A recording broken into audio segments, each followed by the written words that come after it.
కడప జిల్లాలో సీట్ల పంచాయతీ ఇంకా తేలలేదు. 4 అసెంబ్లీ 2 పార్లమెంట్ స్థానాలకు ఇంకా అభ్యర్థులు ప్రకటించలేదు కూటమి. టీడీపీ కోటాలో మిగిలినవి 5 అసెంబ్లీ 4 పార్లమెంట్ స్థానాలే కావడంతో ఉత్కంఠ నెలకొంది. గెలిచే స్థానాలను వదులుకోవద్దంటూ చంద్రబాబుపై జిల్లా నేతలు ఒత్తిడి తెస్తున్నారు. ఎటూ తేలకపోవడంతో మూడో లిస్టులో కూడా కడప జిల్లాకు చోటు దక్కలేదు. జిల్లాలోని జమ్మలమడుగు, బద్వేల్, రాజంపేట, రైల్వే కోడూరులో అభ్యర్థులు తేలలేదు.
కడప జిల్లాలో సీట్ల పంచాయతీ ఇంకా తేలలేదు. 4 అసెంబ్లీ 2 పార్లమెంటు స్థానాలకు ఇంకా అభ్యర్థులు ప్రకటించలేదు కూటమి.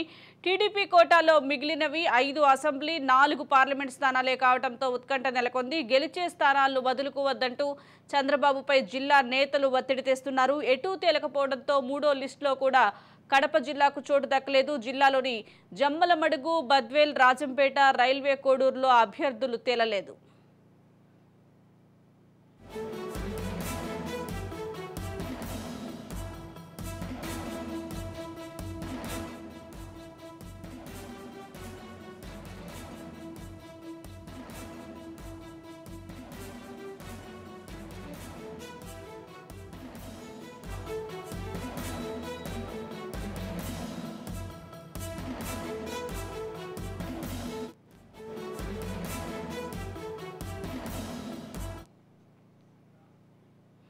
దీనికి సంబంధించి మరింత సమాచారం మా ప్రతినిధి సుదర్శన్ లైవ్ ద్వారా అందిస్తారు. సుదర్శన్, చెప్పండి. ఇటు జమ్మలమడుగు, బద్వేల్, రాజంపేట, రైల్వే కోడూరులో అభ్యర్థులు ఇంకా తేలలేదు.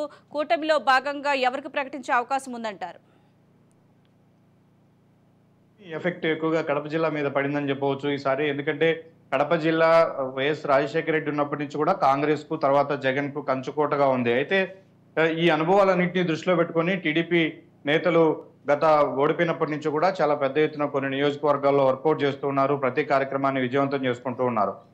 ఈసారి ఏ నియోజకవర్గాల్లో అయితే టీడీపీ బలంగా ఉంది అని ఫీల్ అవుతున్నారో ఆయా నియోజకవర్గాలే పొత్తులో భాగంగా సాక్రిఫైస్ చేయాల్సిన పరిస్థితి వచ్చింది. ముఖ్యంగా జమ్మలమడుగు, బద్వేలు, రాజంపేట, రైల్వే కోడూరు ఇప్పటికీ కూడా క్లారిటీ రాలేదు. ఖచ్చితంగా ఈ పొత్తులో జనసేనకు 2, బీజేపీకి 2 వెళ్లే అవకాశాలు ఉన్నాయని తెలుస్తుంది. ఎందుకంటే మనం ఒక చిన్న క్యాలిక్యులేషన్ అబ్జర్వ్ చేస్తే ఇప్పటికీ చంద్రబాబు నాయుడు టీడీపీ తరఫున పోటీ చేసేటువంటి వారి లిస్టు 3 విడతల్లో అనౌన్స్ చేశారు. మొదటి విడతగా 94 మంది పేర్లను అనౌన్స్ చేశాడు. రెండో విడతలో 34, రీసెంట్ గా ఈ రోజు 11 మంది ఎమ్మెల్యే అభ్యర్థులను ఆయన అనౌన్స్ చేశాడు. ఇక మిగిలింది చంద్రబాబు నాయుడుకు పొత్తులో భాగంగా వచ్చేసే మొత్తం సీట్లు 144లో మిగిలింది కేవలం 5 ఎమ్మెల్యేలు మాత్రమే. 5 ఎమ్మెల్యేలు ఇప్పుడు కడప జిల్లాలోనే 4 ఎమ్మెల్యే సీట్లకు సంబంధించి అభ్యర్థుల్లో క్లారిటీ లేని పరిస్థితి. ఇక ఎంపీల విషయానికి వస్తే 4 ఎంపీలు మాత్రమే టీడీపీ తరఫున అనౌన్స్ చేయాల్సి ఉంది. వాటిల్లో కడప, రాజంపేట 2 పార్లమెంటు స్థానాలు కడపలో ఇంకా క్లారిటీ రాలేదు.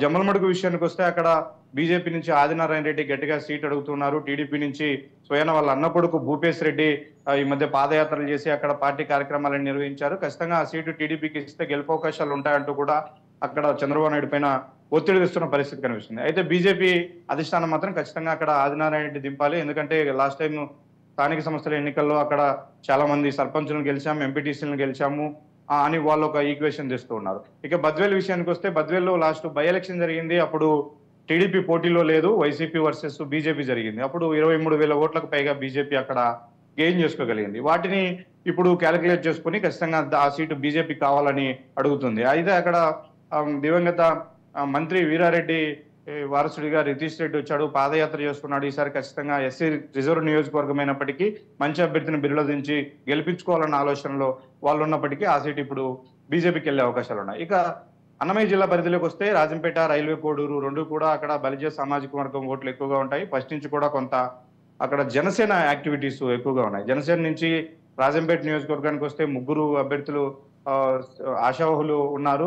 ఏది జనసేన కేటాయించినా కూడా జనసేన నుంచి టికెట్ ఆశిస్తున్న వారు ముగ్గురు ఉన్నారు.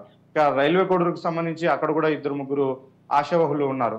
కాబట్టి ఇప్పుడు రాజంపేట విషయానికి వస్తే రాజంపేటలో టీడీపీకి సంబంధించి ముగ్గురు ఆశావహులు ఉన్నప్పటికీ వాళ్ళందరికీ కూడా ఇప్పటికే క్లారిటీ వచ్చేసింది. ఖచ్చితంగా ఇది టీడీపీకి రాకపోవచ్చు, పొత్తులో భాగంగా జనసేనకి వెళ్ళొచ్చు అని. ఇక రైల్వే కోడూరుకు సంబంధించి కూడా అది కూడా జనసేనకి వెళ్లే అవకాశాలు ఉన్నాయి. రీసెంట్ గా అక్కడ ముక్క రూపానందరెడ్డి అని ఒక బలమైన అభ్యర్థి వైసీపీ నుంచి టీడీపీలోకి వచ్చారు. టీడీపీ నియోజకవర్గ ఇన్ఛార్జ్ పదవి తీసుకున్నాడు. ఖచ్చితంగా ఈసారి అక్కడ పార్టీని గెలిపించడం కోసం అన్ని రకాలుగా ప్రయత్నాలు చేస్తున్నారు.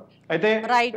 పూర్తి స్థాయిలో గెలుపు అవకాశాలు ఉన్నటువంటి ఈ నియోజకవర్గాలు పొత్తులో భాగంగా ఆయా పార్టీలకు వెళితే గెలుపు కష్టమవుతుంది అన్నది ఇక్కడ ఉన్నటువంటి నాయకులు చంద్రబాబు నాయుడు మీద తెస్తున్నటువంటి ఒత్తిడి. అయితే ఇప్పుడు చంద్రబాబు నాయుడు కూడా ఆప్షన్ లేదు, ఖచ్చితంగా పొత్తులో అవి ఇచ్చేసే అవకాశాలే కనిపిస్తున్నాయి. మొత్తం మీద 4 నియోజకవర్గాలు ఒక్క ఉమ్మడి కడప జిల్లాలోనే పొత్తులో భాగంగా టీడీపీ వదులుకుంటున్నటువంటి పరిస్థితి కనిపిస్తోంది. Right, thank you Sudarshan.